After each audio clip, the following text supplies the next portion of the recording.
Most people, including many pundits that I respect, just don't get Trump. They think he just doesn't understand the benefits of the post-World War II liberal order, or he doesn't understand how tariffs work, or he's just a effing moron, as Rex Tillerson said. They're also at a loss to explain why so many old hipsters like RFK or some friends of mine, or now Bezos and Zuckerberg are supporting him. They don't get the enthusiasm. Tragically, Trump is a type of genius, and it's all intentional.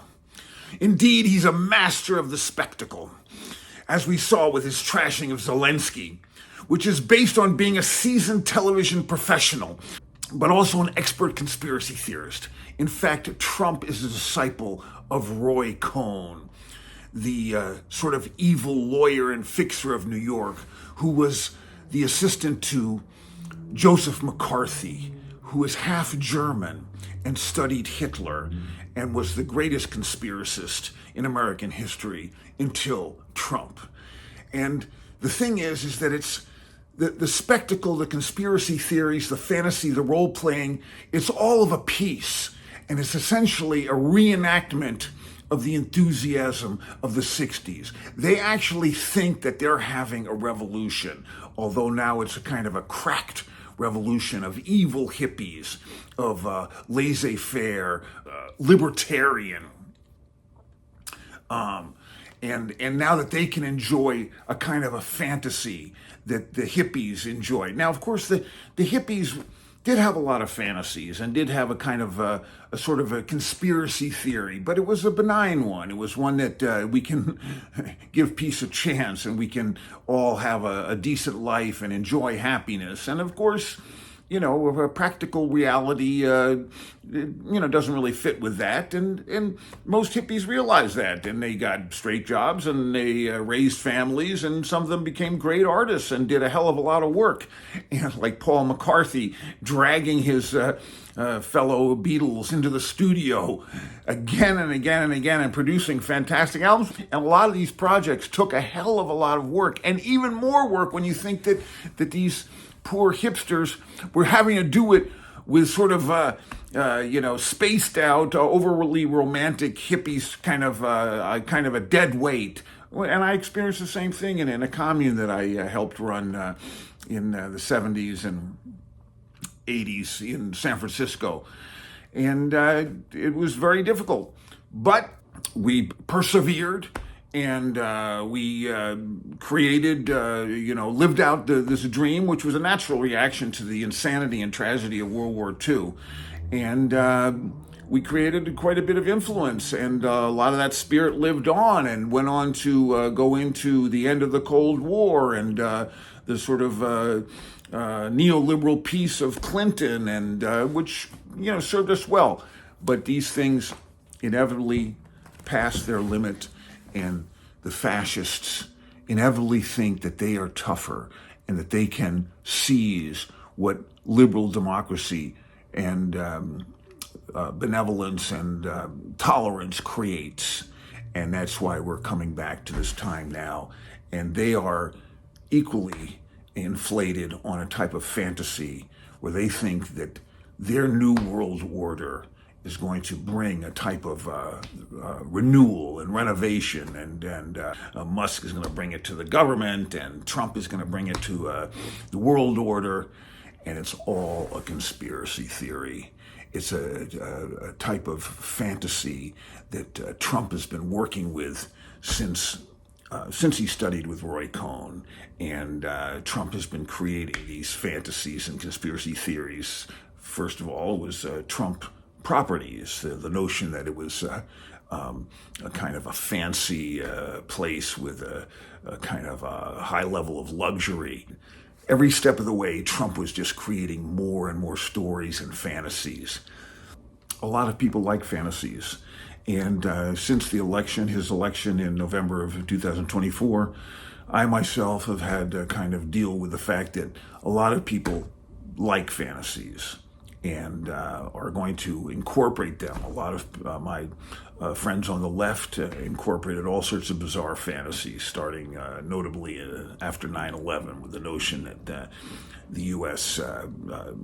Did a false flag and an own goal and destroyed its, a main building in its main city simply so it could invade the Middle East and take their oil, which we didn't do, in point of fact. And it's this spirit of fantasy that we old hippies realized you have to reach a balance. You have to follow your dreams, try to create your fantasy as much as you possibly can, but then also be realistic and be down to earth and be in touch with reality and balance the two things out. And that is the great art of all artists who are successful, who create their art. So instead of just living in their head, they actually create art.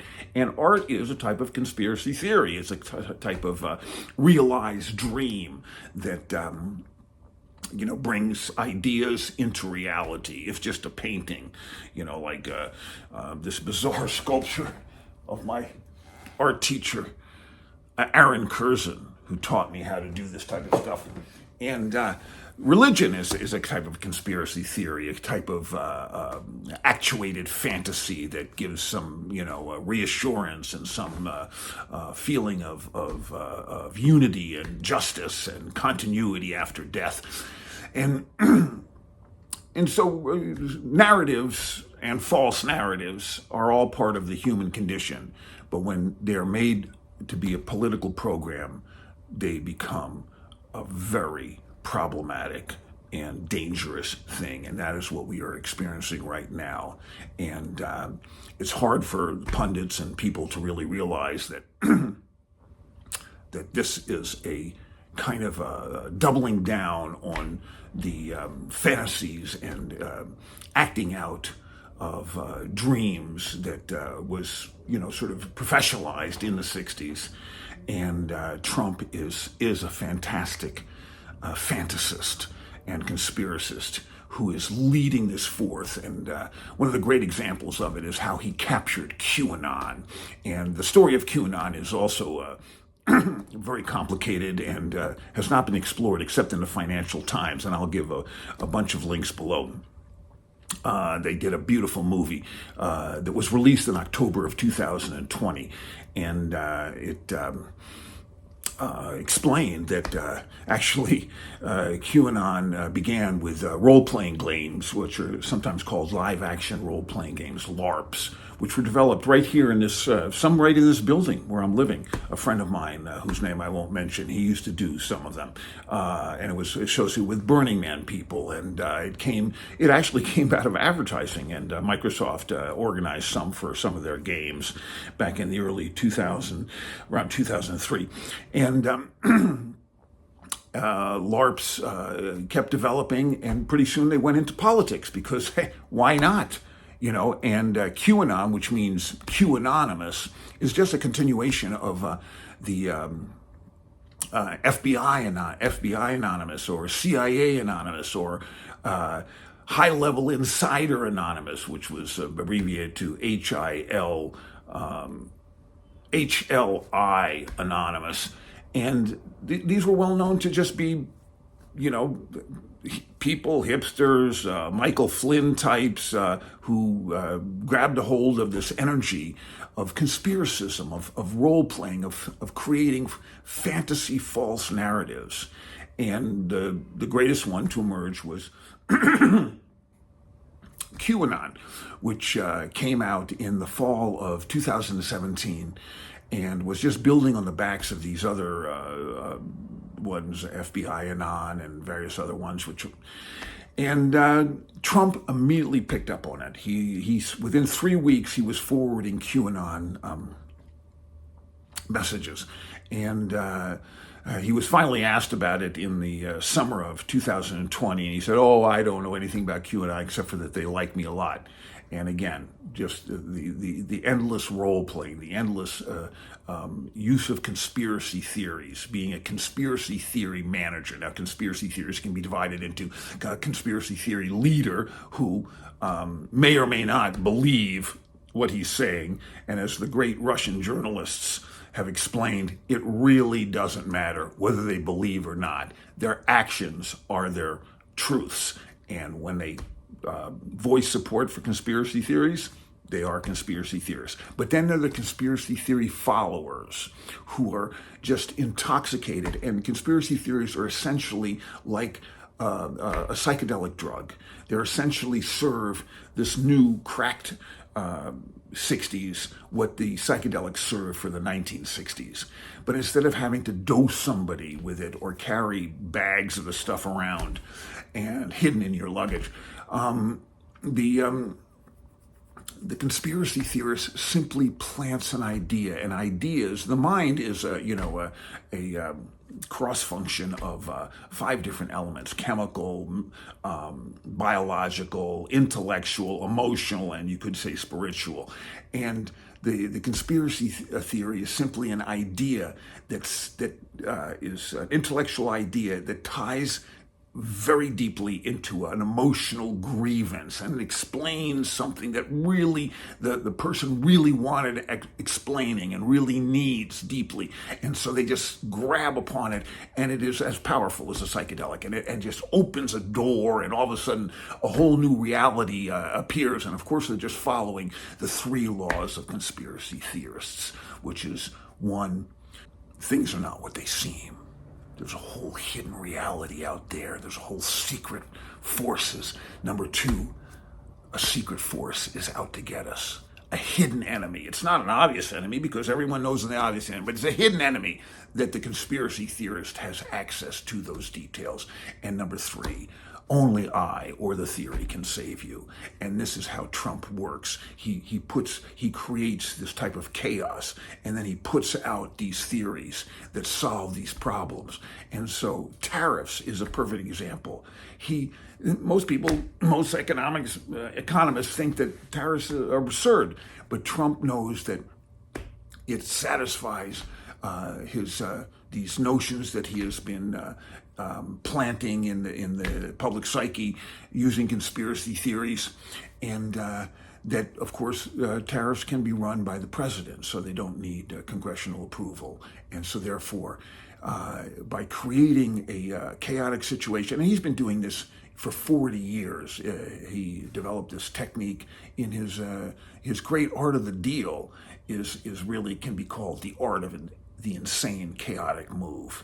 And he creates a type of conflict and a chaos, and then he enters it with what can be called a conspiracy theory, a postulate that is technically absurd, but functions within the situation and satisfies the emotions of a lot of the people involved, and becomes a type of an intellectual cudgel with which he can begin to move the situation around. And it is so powerful. It is a psychedelic drug of our day, and it so enthuses people that Musk, who, for example, was a type of a sort of a free market liberal, up until a few years ago, he just jumped right on. This is going to give him an incredible opportunity to join in this process. And others, of course, are just jumping right on board. It's bizarre to think that Bezos, who owns the Washington Post, one of the great newspapers in the United States, is now an acolyte of Trump. And of course, RFK, again, a kind of a typical old hippie, a junkie, of which I've experienced many in my lifetime growing up with these sort of evil, passive-aggressive, controlling the drug supply types. And now he's moved in. Now, I agree with a lot of some of his postulates. I'm anti-pharma and various things, and I live a kind of a health food life, and some of his ideas are perhaps, quite useful to a society addicted to junk foods, as Trump is, and but not in the context of lies and conspiracy theories. Lies is a violation of the human trust and the beginning of fascism.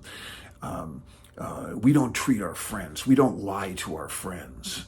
And as soon as we enter into the conspiracy theory lies and role-playing, we violate the human relationship, the standard human relationship, which is of treating your friends as equals, which is the ancient common denominator of all mysticism and all law, and even monotheism is simply based on that, all humans are created equal is essentially a monotheistic principle. And once they violate that and they begin to manipulate the story and for their own benefit, they enter into the realms of fascism.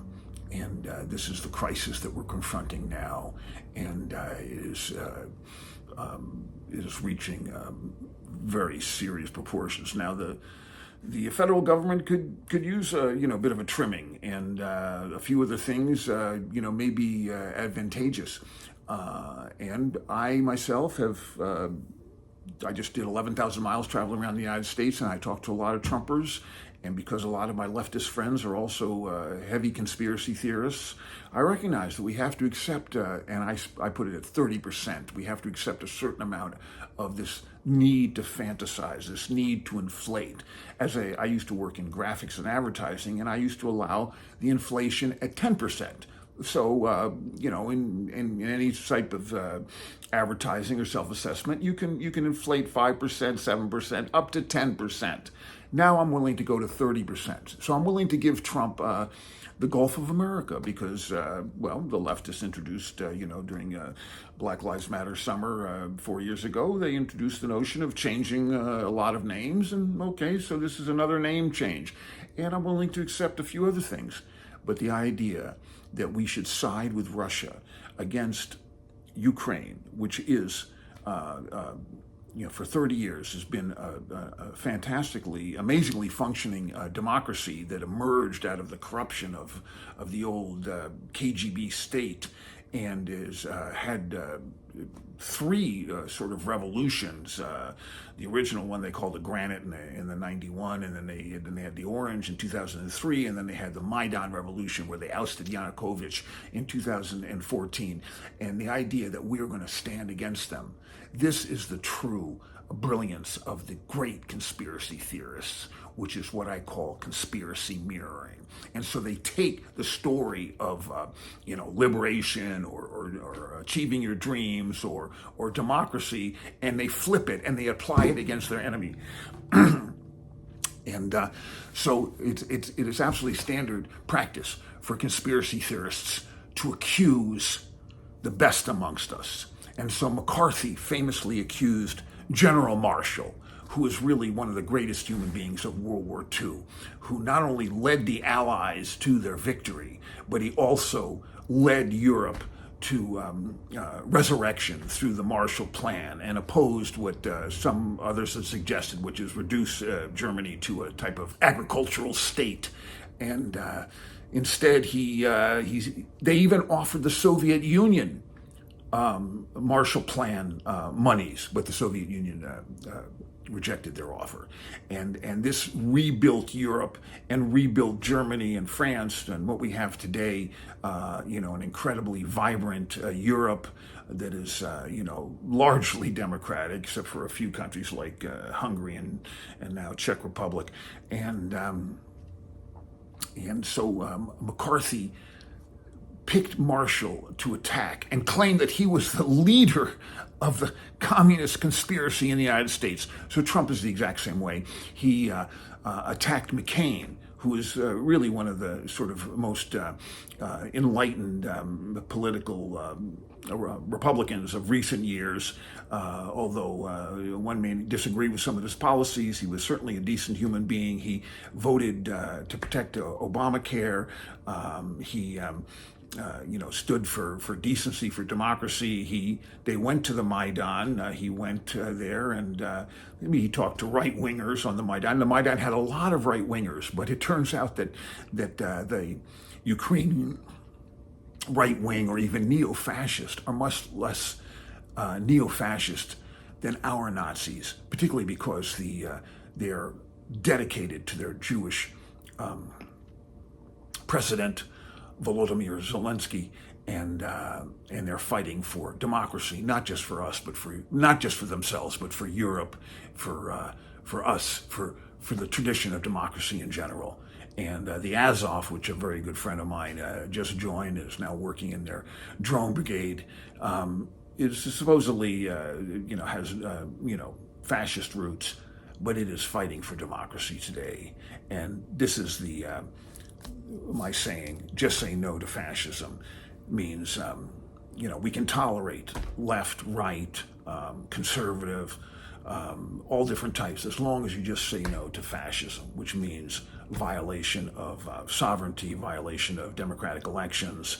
And so Trump, in typical conspiracy mirroring fashion, chose to attack the person considered the hero of our day, who will be considered, down through the centuries, the hero of this time, Zelensky, who, instead of fleeing his country as it was being invaded by an enormously bigger and more powerful monster to the north, he said, "I don't need a ride. I need ammunition."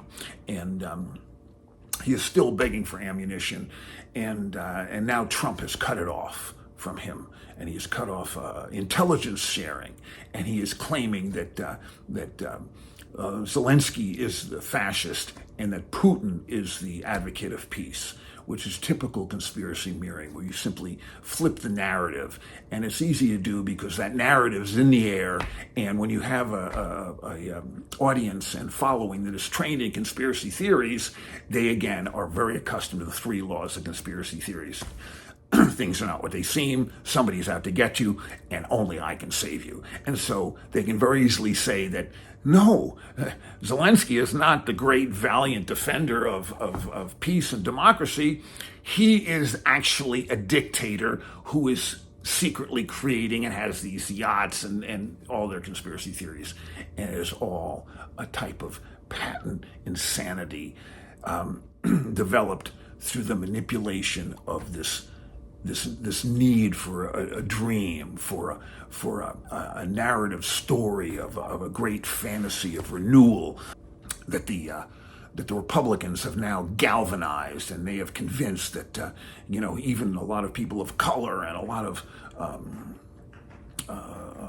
Latin American citizens of the United States who have illegal relatives and friends, and they've convinced them that they will create this new renewal through this sort of bizarre revolution that they think that they are actually participating in. And what it will actually do is allow Trump to evade prosecution, to promote himself as the great peacemaker, and align himself with the realpolitik of Putin and China, dividing the world up into spheres of influence.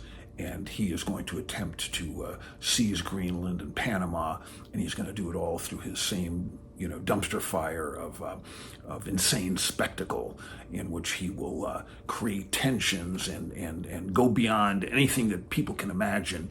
And he will be using his conspiracy theories that he's already planted, for years. He started with Obama birtherism back in 2011, which he borrowed from a guy from Chicago, and began to train his people to believe in conspiracy theories. And then, of course, he soon segued to election fraud, starting in 2016 when he claimed that Ted Cruz stole the Iowa caucuses, which is, of course, impossible. And again, it's just building narratives, telling stories, and then bringing them in. And that's why Trump loves Putin so much, because Putin, of course, is also a master conspiracist who was a KGB agent who learned their techniques of active measures and has created this narrative that the Ukraine is not a real country, that it's run by Nazis, and that various other things that Trump has glommed on upon. And Trump, of course, has hated Zelensky since the beginning. Trump's campaign manager was Paul Manafort, who was Yanukovych, the Russian Ukrainian prime minister who ran Ukraine for many years, Manafort was his consultant who taught him how to dress and how to, again, do conspiracy theory politics. And so Trump has been against Zelensky since the beginning, since the supposed perfect phone call, and he is, of course, against Zelensky because Zelensky is the brave and the righteous person of our day. And this is the standard practice of conspiracy theorists. This is why Hitler chose to attack the Jews. Every step of the way, the conspiracy theorists figure out how to inflame and find the root of the grievance, that they can bring in an intellectual notion that achieves an emotional response. And they're going to carry on like this until enough of us realize the game that is going on, that conspiracy theories and this type of lying can work for a while, but you really cannot build a society where everyone cheats. And Trump is a famous cheater. He learned from Roy Cohn to cheat on his taxes, to cheat in the law, to plant stories. And Roy Cohn, he went to high school with three top media moguls, people who became media moguls, including the guy who ran the National Enquirer for many years. And this is the game they play, and it can work for a while. And our only hope, and of course, it is a very valid hope, because guess what? If the conspiracy theorists, if the bullies and the fascists won, they would have won before. They would have won last year. They would have won during World War II. They would have won during the Civil War. And they don't win because liberals, intellectuals, people of good spirit, of good heart, eventually we recognize the dangers. We figure out our options. We create other narratives that are equally strong. And you cannot live by lying and cheating forever. It can work for a week, it can work for a month, it might work for a decade, it might work for a century. But eventually, telling your sons that it's okay to cheat on your taxes, it's okay to rape women, it's okay to lie your way into positions, it can't work, it can't serve. It's eventually going to pass, and it's up to us to figure out the information, the narratives, and the ideas that will accelerate that passage and defeat the fascists, as they must be defeated, for human evolution to continue. Thank you, and I will link some articles and information in the notes from Oakland, Doniphan Blair, a radical multiculturalist. Excuse me, cat. You just shook the... It's okay. We love you. All my best. Keep the faith.